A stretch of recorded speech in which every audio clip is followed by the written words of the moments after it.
passe mon bonjour à tous les élèves du lycée. Merci pour la profondeur du discours également, Président, parce que je vous ai écouté avec beaucoup d'attention. Vous avez tout dit. Et j'espère que vous aurez une oreille attentive hein, de vos camarades élèves, parce que aussi bien vous avez souligné le droit à l'éducation que les devoirs afférents à l'exercice de ce droit. On a beau créer le cadre, mais sans des élèves réceptifs et conscients des efforts qui sont consentis à tous les niveaux pour les mettre dans les conditions nécessaires pour faire les résultats que vous avez évoqués tout à l'heure, on n'ira pas loin. C'est pourquoi je tenais d'abord à vous féliciter, proviseur et toute votre équipe, hein, pour les résultats que vous avez annoncés tout à l'heure, 73% au baccalauréat, c'est quelque chose. Mais nous espérons qu'il y aura plus cette année, parce que c'est possible, si tout le monde s'y met.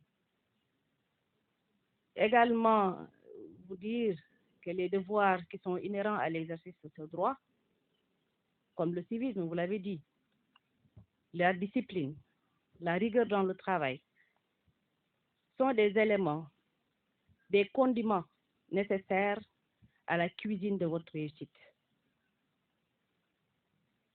On a beau, comme je viens de le dire, vous mettre dans les conditions, mais sans des efforts venant de vous, les efforts seraient vains. Donc, je vous exhorte, chers élèves, à redoubler d'efforts. On l'a souligné, on en parle. Le calme est précaire. On va vers des échéances électorales. Mais tout ne dépend que de nous. Si nous voulons un climat apaisé, nous l'aurons. Ça ne dépend que de nous. Et l'espace scolaire doit être mis à l'abri de toutes ces tensions. Et nous y veillerons, Inch'Allah. Nous avons eu la chance, étant de purs produits du système éducatif sénégalais, de suivre tout notre cursus sur le territoire national et d'en être à ce niveau-là.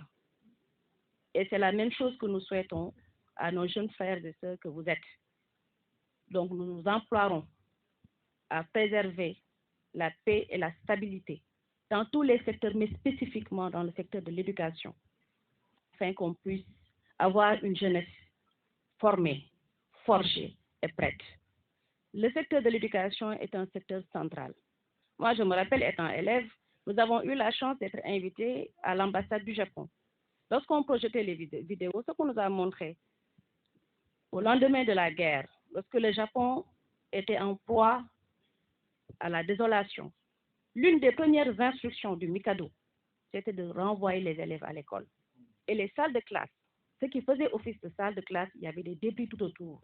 L'essentiel, c'est d'avoir un tableau noir, un enseignant et des élèves, à même le sol. Parce qu'ils connaissaient autant l'importance de l'éducation. Sans l'éducation, sans une jeunesse forgée, on n'aura pas une bonne société. C'est ça la réalité aussi. Je vous exhorte à vous projeter. Je le dis souvent aux élèves avec qui je suis en contact. Projetez-vous. Dites-vous dans 5 ans, dans 10 ans, où est-ce que je voudrais être?